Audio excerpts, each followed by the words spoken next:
you guys a quick excavator tip here. You see a lot of the new operators trying to grade with the wonky end of your blade like this, which is okay, but you don't really have a solid surface.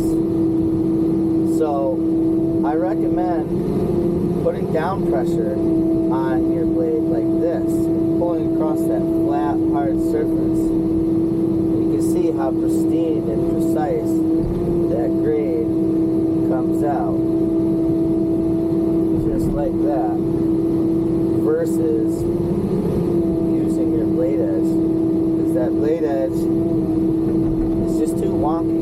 There's too much movement, too much play there. If you look, you got a nice solid, stable surface. You can push down as hard as you want on that thing, and you only drop maybe a 10th in grade. So that's the quick excavator tip of the day.